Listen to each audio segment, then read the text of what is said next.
Okay, good evening everyone. Welcome to Evening Dhamma. Oh, I've forgotten to change forgot about the YouTube thing. I can still change it after the fact. Tonight we are studying the Mahadukkha Khandha Sutta, Majjhima Nikaya number 13, if you're interested. And you should be interested. It's a good sutta to read. If you're picky and choosy, if you're not going to read the whole of the Majjhima Nikaya, which of course you should all do. But if you don't have the time, or you want to start somewhere, I'm picking out the ones that I think are especially relevant to a broad audience. We've skipped the Satipatthana Sutta, so don't skip that one, but we skipped it because I've already done recently a set of talks on it. So besides that one, I feel like I'm hitting the highlights. Mahadukkha Khandha Sutta, it's a good title. The discourse on the he doesn't translate. The discourse on the greater mass of suffering. Or the great discourse, no, he's right. The greater discourse on the mass of suffering. I think 14 is the Chula Dukkha Khandha Sutta, is it? Is there one? Yeah, there is. Right, so this is the big one. Next one's going to be more brief. It sounds quite ominous. This is the big talk on the mass of suffering. Dukkha Khandha, the mass of suffering. A cheery subject, right? So Buddhism gets a rap for being obsessed with suffering. It's quite unique in that way from a European or even an East Asian perspective, I think. Maybe not from an Indian perspective. So the sutta starts. A bunch of monks went into Savatthi for alms, and it was too early, so they decided to go and visit the wanderers of other sects, of other people who belong to other dispensations, which is quite remarkable, really. It's sort of the equivalent of a multi-faith talk, or interreligious dialogue.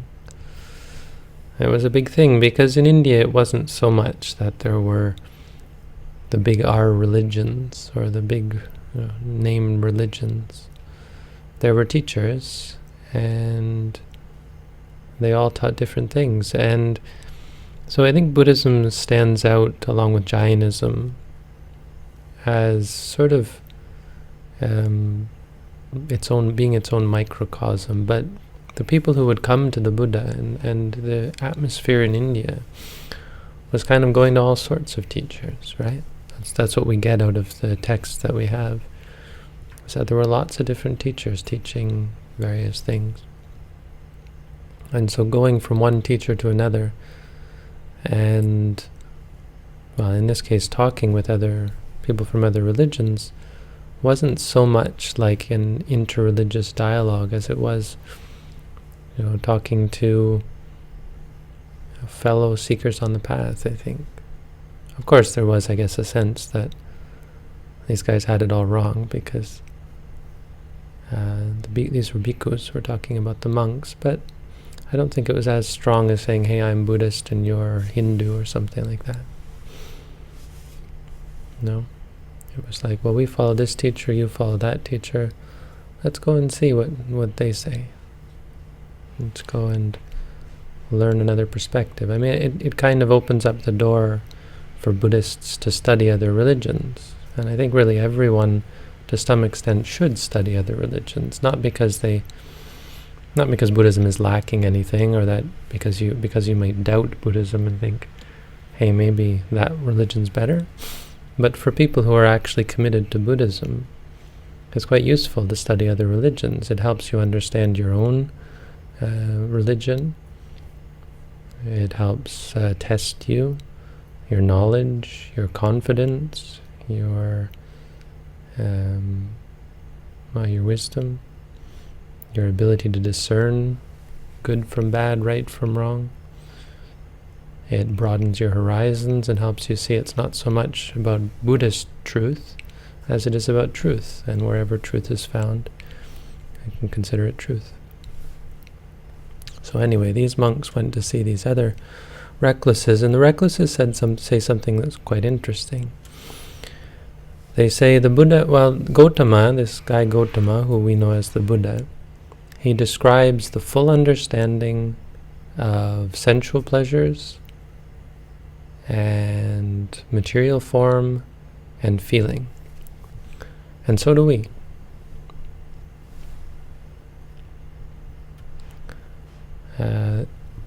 And the word is panyapeti, which I don't know really means describe. Let's see. Yeah, causes other people to know. So he proclaims, or he pushes. This is what he has to make established. So he sets up this as a principle.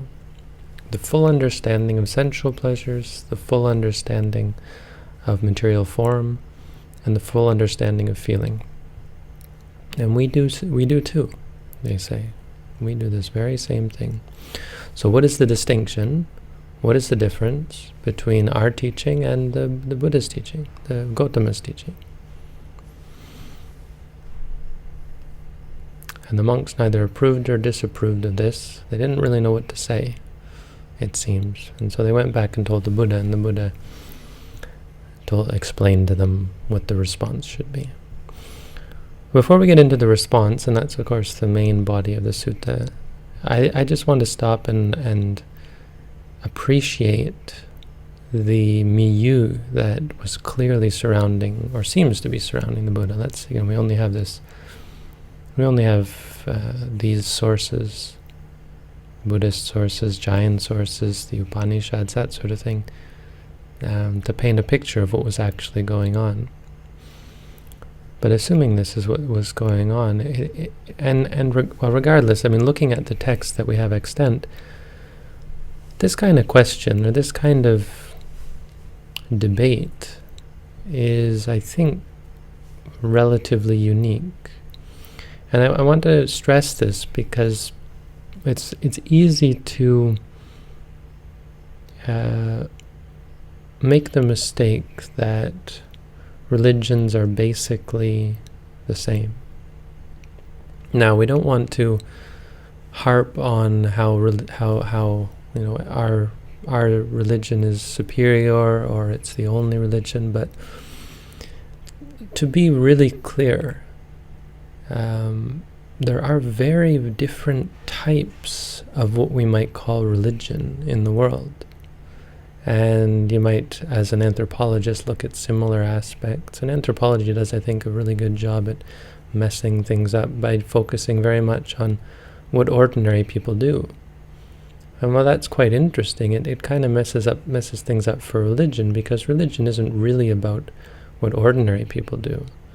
Religion tends to be quite difficult and require a lot of devotion. And so most people who follow a religion aren't actually very good practitioners of that religion. So if you look at the candles that people light and the statues that people worship, you're not looking at Buddhism, obviously, right? And the same can, I think, be said of most religions. And when you look at it, you say, well, they're all the same, because Christianity lights candles, Buddhists light candles, Christians do chanting, Buddhists do chanting. But as a Buddhist monk, when people compare Christianity and Buddhism, it's quite hard to maintain composure. Well, it twigs something inside, because it's not nearly the truth. Who in the world in the time of the Buddha was asking questions like this? Certainly Jesus Christ wasn't. And we can go through the list. Was, let's say, Lao Tzu. Was he talking about these things? Not really. What about... well, Muhammad came later, but okay, look at Muhammad. So we have this phenomenon of religion that seems to capture people, and it has this essence, no matter what kind of religion it is. But that has nothing to do with the actual content of the religion. And I guess what I really want to stress is how, I think, special, from a Buddhist perspective, this time in India was, that people were looking at the world in a very specific way. Just to say this, to put your focus not on God or on heaven or on even goodness and evil, but the full understanding of desire, material form, and feeling. It's quite foreign, it should be quite foreign to people who are familiar with other religions, because this isn't the sort of thing that you would expect as a religious practice. It's the kind of thing that we see now in various sorts of therapy, and even some philosophy. I think the closest not the closest, but I think it's interesting to look at what the Greeks were doing. But even the Greeks and the Romans, yeah, they talked some about virtue and about knowing yourself and that kind of thing, but still quite a different feel to it. And there was none of this systematic, not as far as I've studied. I'm sure people are going to tell me, things like, well, there were Christian mystics, and there were Muslim mystics, and there are the Sikhs, and of course there's East Asian mystics and so on. Then there's the Aboriginal shamans and so on. And it's not to say that, anyone can, of course, practice in this sort of spiritual way of, or this way of studying the nature of the mind. But here we're talking about religious leaders promoting this as their religion. Anyway, not to harp too much on it, but I think it's quite interesting that it's important to understand the sort of religion that we're talking about when we talk about Buddhism and the religions of India. Nonetheless, the Buddha is not having it. He says that, well, these guys they talk a good game, but you should ask them 3 questions. And these 3 things are, I think, quite interesting and pertinent for us as meditators. The first one is, what is the gratification? What is the danger? And what is the escape? The gratification, the danger, and the escape in regards to these 3 things. So what is the gratification of sensual desire? Or sensual pleasure? What is sensuality, really? What is the danger, and what is the escape from sensuality? What is the gratification of form? What is the danger in form, and what is the escape? And the same with feelings.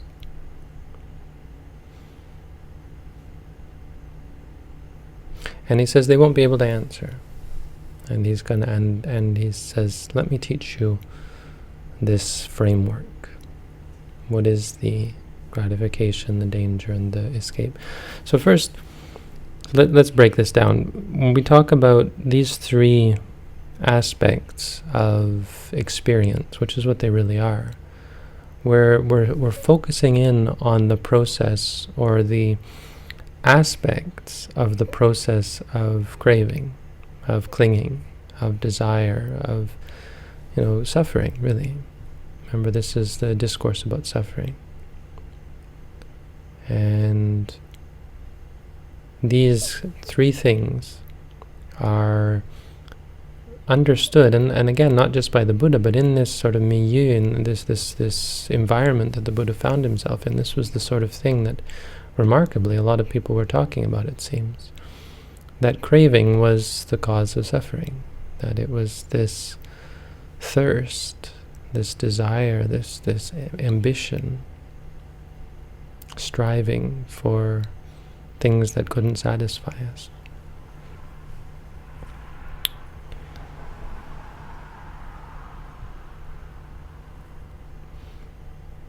And I think it's quite remarkable that this was the focus, that the focus wasn't on some sort of nebulous or theoretical goal. It was on a very real and visceral problem or way of looking at the problem. Because any other goal that you might have or ambition or belief, it's all going to be for the purpose of finding happiness or peace, which is, of course, the escape from suffering.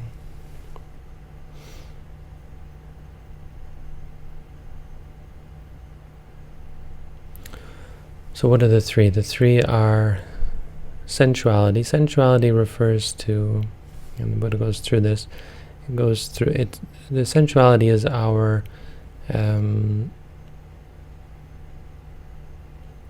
desire, and it's the desire for sight, it's the desire for sounds, the desire for tastes and smells. It's the actual liking of things, having partiality, having favorites, something that you like, something that you dislike.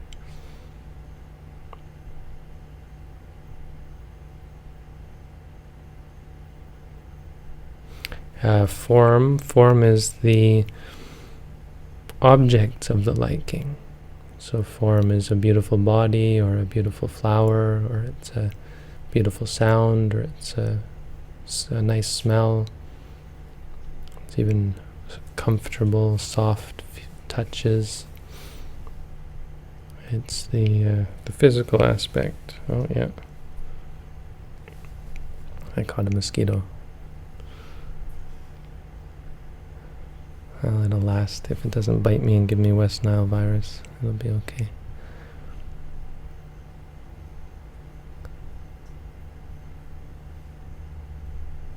And the third one, feeling. Feeling is the pleasure, the pleasurable feeling.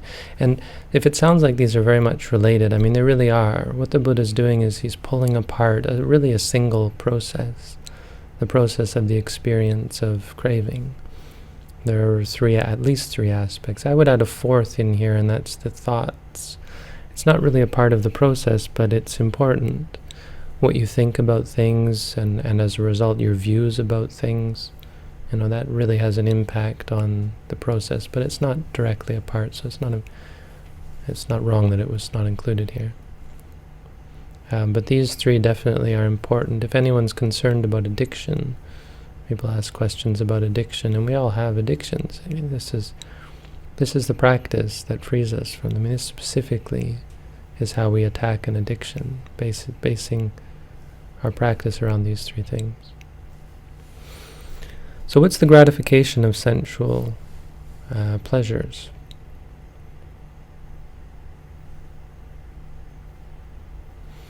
And the Buddha says, well, when you like things, when you want things, you get what you want. That's the gratification. You want pizza, you get pizza. You want music, you turn on music. You want nice smells, you wear perfume or cologne, use air freshener.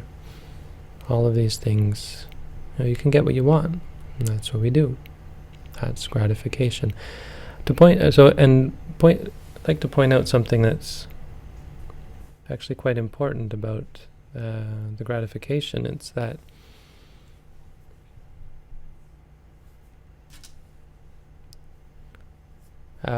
simply acknowledging the gratification, I think, is groundbreaking, right? Often our approach towards addiction, say, is about the cure.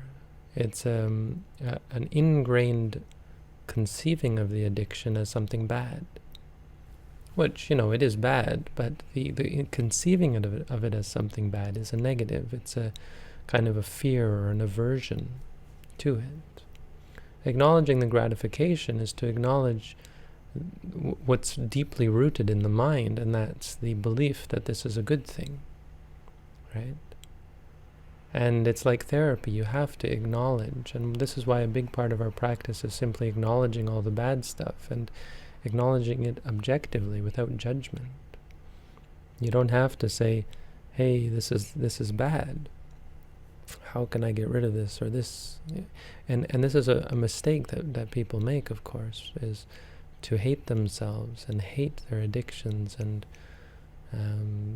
really cultivate a great amount of aversion towards something that they don't even believe, because deeply in the mind they believe that the things that they're addicted to are good, are going to make them happy.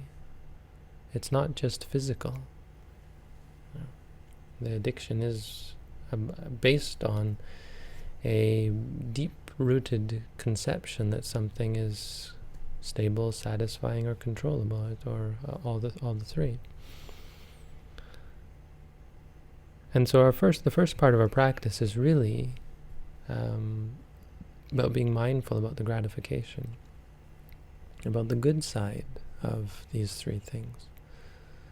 The danger, though, is not something that we should understand intellectually.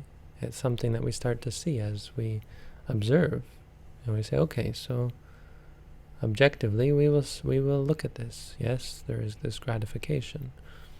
And you don't have to hate it, because the theory is that it's not actually gratifying. The gratification is not actually satisfying, right? The result is not actually satisfactory. And this is because there is a danger that you will start to see. So he goes on, and it's really worth reading. I won't go into great detail, but he talks at some length about the dangers. If you want all these things, then you've got to work for them. And just working for them, you've got to face mosquitoes to go off and work. You've got to face the heat and the cold. You've got to face a boss who yells at you. And then if you don't succeed, if your work isn't fruitful, there's always this great fear, especially if you're self-employed, or if you're employed and then you get fired. There's always this constant fear and this danger. And it's really a potential danger. You can be fired, laid off.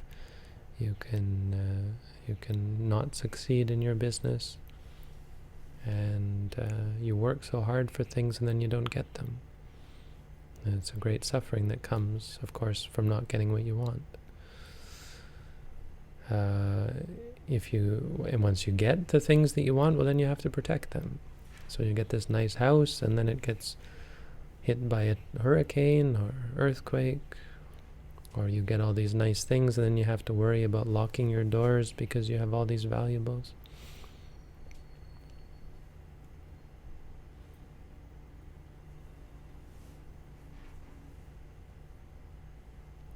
I think a lot of people who are convinced that sensuality, materiality, is a cause for suffering, or a cause for happiness, are convinced because of how they see the happiness in others. And they tend to generally think that there's just something wrong with them, that they can't be happy. I mean, I do know some people who are just very happy with sensuality, but by and large they tend to incline towards simple pleasures. And you'll see with time, if you look at older people, they tend to be much more inclined to less to sensuality, right? Because over time it starts to wear away the goodness, the happiness. And they've seen this. Have you lived your life in seeing the dangers again and again? Of course, through meditation, this process is accelerated. If you meditate intently enough, you can see firsthand the nature of addiction. You want something, you don't get it, it's stressful. You get what you don't want, it's stressful. through meditation you see how messed up the mind really is, and it's not able to sit still, it's not able to just be. It's a slave to craving. The escape in all three of these cases is the same. It's the removal of desire and lust for these three things. But what's interesting here is this is actually talking about this first one. It's talking about the removal of desire and lust for the desire, really, for the liking of things. So we actually get attached to our likings. We think it's good to like things, or we have our partialities. And this is a great fear of beginner meditators, is that Buddhism talks about letting go of everything. Well, what about all these things that I like? What about all my possessions and all the good things? Music? You want me to give up music? What a horrific thought, that kind of thing.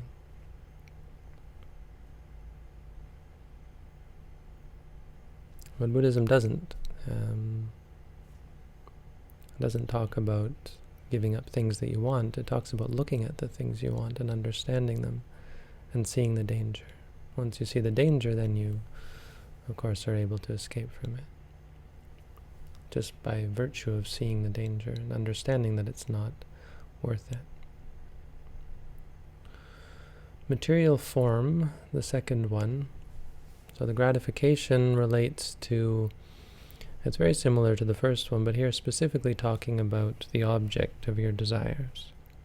So we get attached to objects, people, places, things, objects, materiality. And he gives the example of a beautiful woman. He's again probably talking to mostly men here. His audience might have been completely men. And he says, imagine there were a girl of the noble or Brahmin class, and he describes her fair, not dark nor too fair, not thin nor fat, beautiful, basically. And he says the joy and gratification, the pleasure and joy that arise in dependence on that beauty, or take a beautiful flower, or a beautiful smell, or good music, beautiful sounds. This is the gratification. The Buddha doesn't deny this. He doesn't say bad, bad, wrong, wrong. He accepts that there is gratification. What he doesn't accept is that it's in any way satisfying or gratifying, really.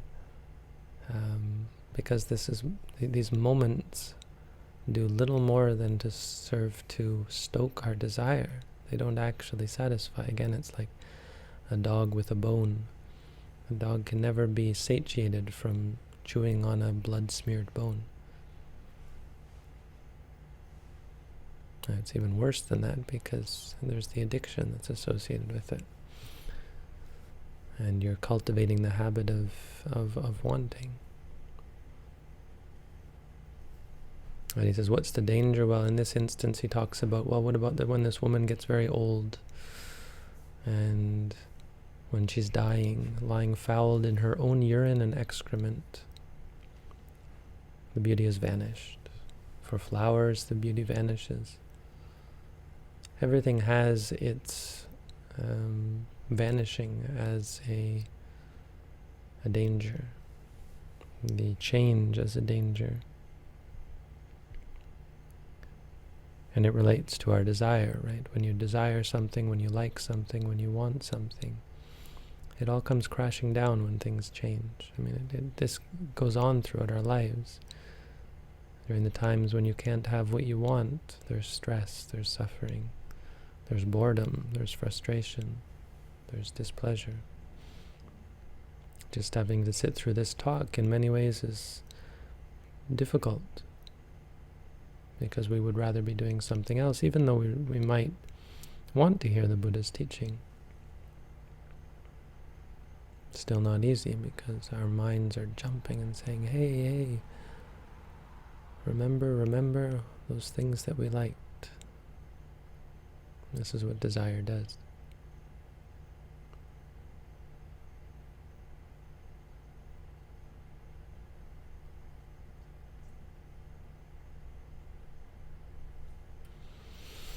And the third one, feelings. Now, feelings here is quite interesting, and it makes this sutta interesting in another way, because it talks about the jhanas, the samatha jhanas, and many people are interested in these as a part of the Buddhist path. And he's probably the most critical he ever is about these things. I mean, mostly he talks about them with praise, but here he's dealing with, apparently, people from other sects who were practicing the jhanas, other religious practitioners who were practicing and entering into the various types of trance and absorption. And again, the Buddha acknowledges that this is the highest form of feeling. And there are many types of feelings, and with any addiction there's going to be pleasure, or there's going to be calm that comes from obtaining the object of your desire. But it's curious that he includes the jhanas in here. Because remember, in the Saleka Sutta, he says, well, people think this is effacement. This is the way to root out your defilements, to enter into the jhanas, but it's not true. It's a happy state here and now, and that's a good thing. But even that can be desired, of course. Many people desire, and they hear about the jhanas, and they want to practice them much more than they want to practice vipassana. It's always going through their minds. Why am I doing this again? Well, maybe samatha is better for me, because they hear about samatha and it sounds so wonderful. And it is wonderful. It's a gratification.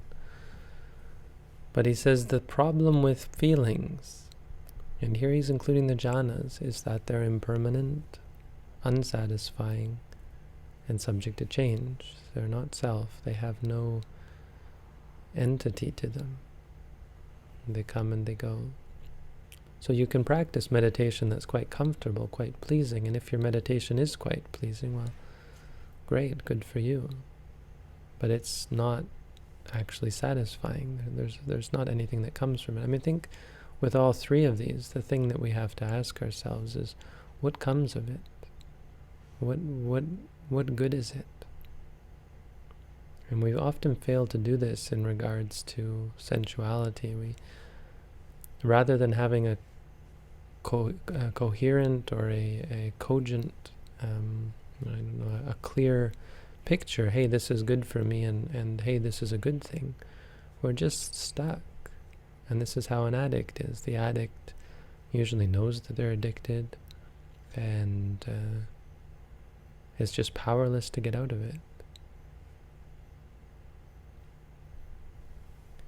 And so this deep and clear awareness that these things that we're clinging to are not any good. I mean, what's worst is when people cultivate the view that these things are good and beneficial. Most of us are able to go meandering through life, sometimes getting what we want, sometimes not getting what we want, and being content with that to an extent, telling ourselves that this is as good as it gets, that sometimes good, sometimes bad. Well, that's life, right? Other people are more ambitious and they try to root out all the bad and just always get what they want. Those are the people who are really desperate. That's the worst, of course, because it cultivates very strong states of addiction, drug addicts and that sort of thing. But for most of us, we kind of muddle through life not clearly, and I think that's who this teaching is most useful for, because this clearly paints a picture of what's going on in our lives. These lives that we think are just fine are really not. They're really not satisfying, and meditation shows you that. If you don't believe me, if you think, oh, life is fine and what's wrong with enjoying things, try meditating for a while. Practice meditation. I mean, I think a lot of people approach meditation and are not able to continue because it forces them to see the nature of their minds, and they just blame the meditation and say, oh, it's too much work, it's not very much fun, and that sort of thing. But you really can't deny it. I mean, you may be too weak to practice meditation, but it's very hard to deny that what it's showing you is the nature of your own mind as being weak, as being addicted and a slave to craving.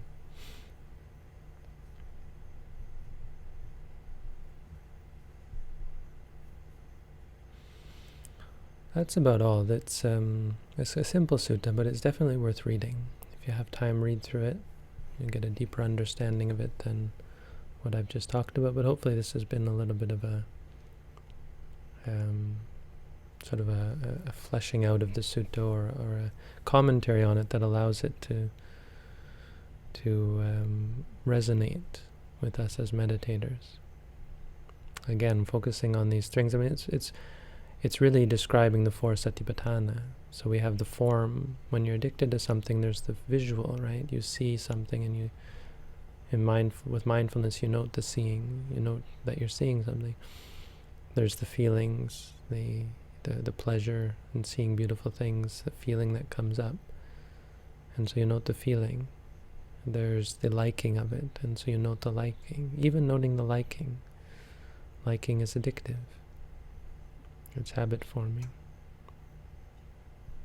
And so the fourth one is the thoughts. I would argue that you also have to be careful about how you think about things, and how your thoughts will lead you to, or will reinforce your addiction. And again, it's not about hating these things, it's about understanding them. You understand the gratification. When you like something, don't be so hard on yourself. Look at that liking, study it objectively, not thinking, how can I get rid of this? But thinking, what's it like? You'll see the danger. You'll see the bad side, the negative side. Even of the jhanas, the samatha jhanas, you study them mindfully. The feeling of being in the jhanas, you be mindful of it. And by study, it means be mindful. Cultivate sati. About the jhanas, you'll see.